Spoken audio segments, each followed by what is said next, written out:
Hello guys, what is up? It is Spooky Noodles and I am here with a book mail video. Of course I have my books covered by something. Um, yeah, we doing a book mail. This one's gonna be a little different because I'm doing it back in this old school video type style. But yeah, I only have two books here for you guys, so yeah. So, first book is by Brian Keene. It's called Dark Hollow. Don't know if that's going to be backwards for you guys or not, because it looks like it's backwards for me. Um, what is Dark Hollow about? Well, let's read the synopsis, shall we? All right, here we go. Something very strange is happening in Lehorn's Hollow. Eerie piping music is heard late at night, and mysterious fires have been spotted deep in the woods. Women are vanishing without a trace overnight, leaving behind husbands and families. When up-and-coming novelist Adam Synth stumbles upon the unearthly scene, it plunges him into the entire town. It plunges him and the entire town into an ancient nightmare. Folks say the woods in Lehorn's Hollow are haunted. But what waits there is far worse than any ghost. It has been summoned, and now it demands to be satisfied. So that is Dark Hollow by Brian Keene. I like this cover a lot, and Brian Keene, just the name alone, strikes fear in people, so I had to give it a shot. Let me see here. It even has a little chapter, like the first chapter from Ghostwalk in the back of the book. But this one comes in at 305 pages. So that is Dark Hollow by Brian Keene. And my arm is getting hella tired right now, so I'm going to switch arms for a second, give my right arm a break. Yeah, that's it. Work it, work it, work it, work it. Oh, that feels better. Oh, God. Okay. Next, we have Poppy Z. Bright, and this is drawing blood, not darkening blood, drawing blood. As you can see, it has some very big blurbs all over the place. This one has a really long synopsis, so I better switch arms for this one. Alright, here we go. It's upside down. In the house of Violin Road, he found the bodies of his brother, his mother, and the man who killed them all, both, his father. From the house of Violin Road, in Missing Mile, North Carolina, Trevor McGee ran for his sanity and his soul after his famous cartoonist father had exploded inexplicably into murder and suicide. Now Trevor is back. In the company of New Orleans computer hacker on the run from the law, Trevor has returned to face the ghosts that still live in Violin Road, to find the demons that drove his father to murder his family, and worse, to spare one of his sons. But as Trevor begins to draw his own cartoon strip, as he loses himself in the haze of lines and art and thoughts of the past, the haunting begins. Trevor and his lover plunge into a cyber maze of cartoons, ghosts, and terror that will lead there either to understanding, true understanding, or to a blood-braining repetition of the past. Wow, I jacked that up. But yeah, I'm slowly gathering up as many Poppy Z. Bright books I can get. Don't know if I'm gonna like it because I hear that she's more artsy with her writing, and it's kind of like Kathy Koja. That's what I hear, at least. That's probably not true, but that's what I hear. Kathy Koja's Bad Brains was really hard for me to get through. I read like 250 pages and I stopped. I probably should have stopped sooner than that, but maybe I'll jump back into Kathy Koja's book one day. I hear the cipher is much better than Bad Brains, so I'm probably going to give the cipher a chance. But we're talking about Poppy Z. Bright. I have another book upstairs, two books I think, by Poppy Z. Bright. And this is the third one I think I own by her, or him, or them. So yeah. And those are the two books. Boom. Yep. I'm currently reading Benny Rose, The Cannibal King. I haven't really been reading this though. I've actually been reading a lot of submissions for the anthology I'm producing with a friend. So It's been hectic with the submissions. They've been coming in pretty steadily now. In the beginning, it was very scary. It was like no one was submitting. But then again, we hadn't posted anything to any Horror Tree or anything like that. So as soon as Horror Tree posted it to their website, we got a lot of submissions. So hoping for some more. I look like a hobo right now. My hair's a mess, as you can see. It's just one big mess. I've been pulling at it all day because I've been stressed out because so many things are going on. Writing, reading submissions, working on business things for the company. But I've been trying to keep up with YouTube as much as I can. I've been trying to watch people's videos and just keep in contact with friends, because I'd hate to lose contact with the friends I've made on here, you know. But it's hard because I've been working.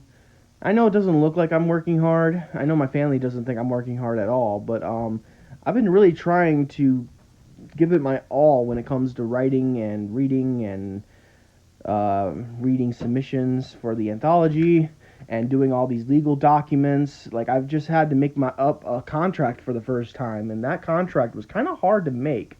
I took a template online, and then I had to add and delete some stuff because it either didn't match what my company's about or something like that. So yeah, yeah. The good news is that 8 more days until the cover reveal for No Anesthetic. No Anesthetic cover reveal soon. 8 more days. I'll show it to you guys here on YouTube. I'll share it on Facebook, Instagram. I'm very excited about this. If you don't know, Splatter Ink Publishing is on Facebook and Instagram, so go check that out. Been thinking about making a Twitter account, but not really into Twitter, so maybe I'll have to hire someone to run the Twitter account. I don't know. But yeah, that's it for me, I guess. I've been writing this story. I've rewritten this story about 4 times now. I just keep rewriting and rewriting and rewriting, and it's just never coming out as I want it to come out, you know. I've never rewritten a story this many times, you know. And I'm probably going to rewrite it again because I still don't feel like I'm 100% sure this is what I want, you know. Because this is going into the anthology, my story, you know. And I don't think it's good enough, but we'll see. I have a friend that's helping me read all the submissions. In fact, he's reading most of them. And he's going to look at my story and tell me if it's good enough or not. Because I can't read my own story and decide that, because I'm either going to think it's not good enough all the time, or I'm going to be biased and think it's good.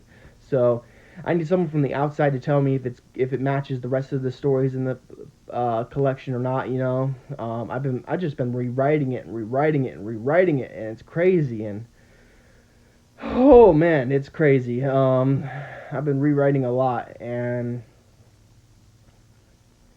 yeah, been rewriting a lot. It's repetition, I guess, and I'm scared that it's not going to be detailed enough, you know, because that's what extreme horror is. The good thing about extreme horror is it's very detailed. So, we've had a lot of good submissions, though. It's going to be really hard choosing the acceptance ones, because we also have some authors that we reached out to ask if they could write a story for the collection, and basically almost promised them that they'll make it into the anthology, basically. Of course, they have to write a good enough story. I mean, we are not going to accept anything, but, like, I don't want to say any of the authors that we may or may not have signed. We haven't signed anybody yet, but we have a few authors that I'm very excited about, and I think you guys are going to really dig this anthology. If you are into extreme horror, that is. If you are into extreme horror, let me know in the comments, and if you review books, definitely let me know in the comments, because maybe I plan on like sending like maybe 5 or 10 copies out of the anthology once it comes out to reviewers just to spread the word a little bit. So if you're into extreme horror, let me know. We have some really good stories by really good authors. Of course, they have to accept the contract. It's a common contract. I don't see why anyone would not accept it. Um, I worked really hard on the contract. Well, I didn't work too hard on it. Don't get me wrong. It was a template, but I did work on it. I put some work into it, and I'm hoping that it comes out okay. And I'm even thinking about doing an audiobook narration for it when it releases. So that will be cool, but I don't think it's necessary. I'm not sure how many people are actually going to want to read it, because this is an experiment to see if this goes well, then we're going to continue pumping out anthologies. But if this goes poorly, like right now it's going really well. But if it goes poorly though, like it doesn't like sales don't match, how much money we put in, then it probably won't happen again, and I'll just shut down Splatter Inc. Publishing, and that will be it. But I'm really hoping that it turns out well. I got like a lot of gray hairs in my head. It's crazy. If it turns out like crap and no one likes it, then it's probably not going to happen again. You're not going to see No Anesthetic 2 or something like that. Although I would love to make it a series, like I would love to release 3 No Anesthetics, because I feel like extreme horror, there's not enough extreme horror anthologies out there. You know what I'm saying? So, you got Welcome to the Splatter Club, but that's more splatterpunk, Splatterpunk and extreme horror are different. I had to learn that the hard way. My editor taught me the difference between the two. So, I don't think I can write splatterpunk. It's out there. But I can write extreme horror. I just have to put my all into it, and that's what I'm trying to do with the story's called Clown with a Shotgun. I'm working my hardest on the story. I might retitle it to something else like Suffer or something like that. I don't know. We'll see. I'll talk to my friend about it. But yeah, I'm working really hard on this story. This is more of a writing vlog than it is a book mail, isn't it? Book mail plus writing vlog is what I'm going to title this video. Or book mail plus life vlog. Because my life has been going pretty well lately. There's no really complaints about it. I'm about to do my tax returns. I'm hoping that my stimulus check comes soon.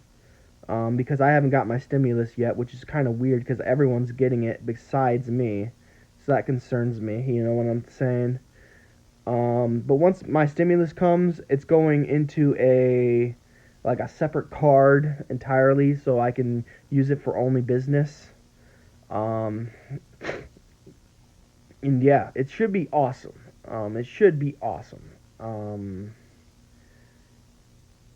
The cover's already paid for. I paid that out of my own money, my own pocket. All this is coming out of my own pocket because it's my company, you know what I'm saying? I haven't taken out any loans, though, or anything like that. Words, Nick. I haven't taken out any loans or anything like that for the publishing company. I haven't done anything that ridiculous yet, but, I've searched the name. I'm getting the LLC. I'm I'm thinking about buying a website domain and stuff like that. I'm getting my EIN number soon.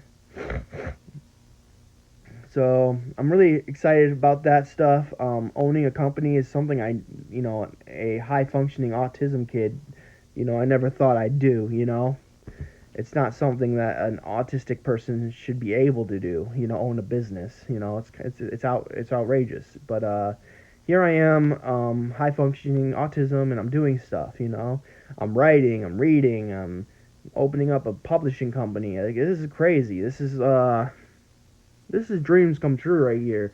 But of course, it's it can all come crashing down easily. You know, it's come crashing down a few times. Like writing, I've had a few huge hits in my writing career, and it's taught me to be very humble for sure. Um, Not that I'm not already humble, but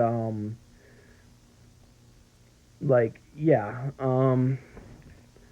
but like I said, I'm putting a lot of money into this. I haven't even run it by my editor yet. I gotta run it by her soon. I'm gonna ask her if she'd be down to edit this, and I pay for it and blah blah blah. Um, See if she's down for editing it. If not, then I'll have to find a new one. But part of me thinks that like I'm almost 100% sure she'll be down for editing it, but we'll see. These are just some of the things I'm thinking about, you know, like that are stressing me out. Not that that's stressing me out, but just the thought that maybe things aren't gonna go the way they should go is stressing me out. It's the it's an irrational mindset, you know. It's like why are you thinking about the things that might happen, you know, that there's a small chance that they might happen, but you're still afraid of it.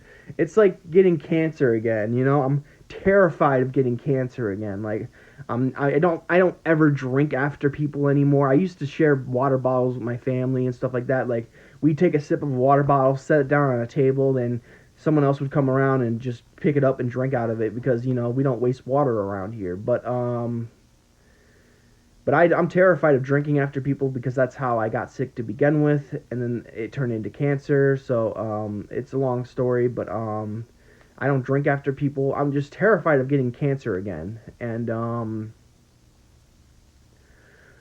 yeah, there's only a 30% chance of it coming back. Like I'm 70% in the clear. You know, Hodgkin's lymphoma, I'm free. You know, I should be good. I've even reached a 5 years span where I'm supposed to. I'm past 5 years. I'm 8 years cancer free, and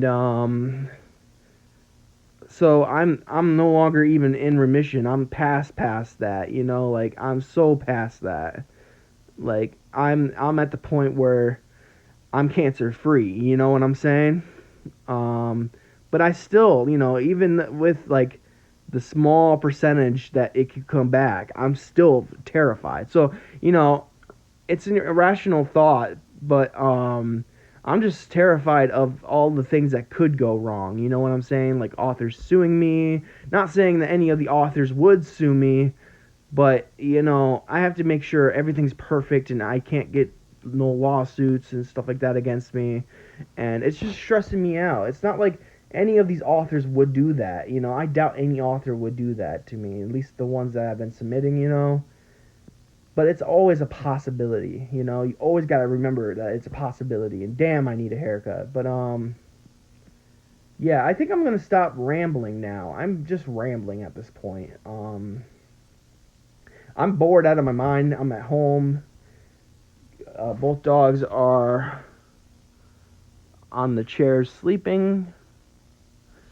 Oh! And I dropped the phone. Luckily, I caught it because I got cat-like reflexes. Um, so tell me what you guys are reading right now. Like I said, I'm reading a few things. I'm reading story submissions for the anthology, and I'm reading Benny Rose, The Cannibal King. Like I said, Blurb just made a review for this book, and I watched it, and he did a phenomenal job, like he always does, reviewing things. He was like, I want 10 more sequels of this book, and I'm like, hell yeah, this book is good. Like I told someone that like I'm only on page 34, so it could drastically change, but right now it's got like a Mean Girls feel to it, like but horror, and I'm loving it so far. But it's probably not a good. That's probably not a good take, you know. So don't take that. Don't be like going into it thinking it's gonna be Mean Girls but horror, because it's probably not. But that's just not the feeling I get from it. Mean Girls is one of my favorite movies. I know that's weird. I'm a guy, and Mean Girls is one of my favorite movies. But whatever. You know what? I'm keeping it real with you. All right. Um, but yeah, I think I'm gonna jump off now. I'm gonna see if I can get a pizza or something because I'm hungry, or more bored than hungry. But we'll see if I can get a pizza. Um,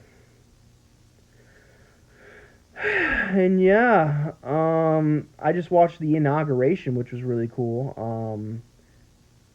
I mean, I think it's still going, but I just watched a little bit. Like, I jumped in when Biden was speaking, and then I jumped off. Not that I wanted to jump in while Biden was speaking. It just happened to be that when I jumped in, Biden was speaking. I really wanted to catch Kamala Harris talk, but it's unfortunate because I missed that. So at least I think I missed that. I could be wrong, but yeah.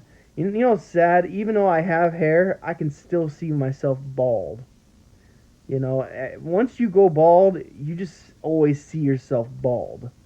You know, so yeah. Anyways, I think I'm gonna end the video now. It's over 21 minutes long, so yeah. All right. Have a great day, guys. Have a spooky night, and I'll catch you in the next video. Peace out.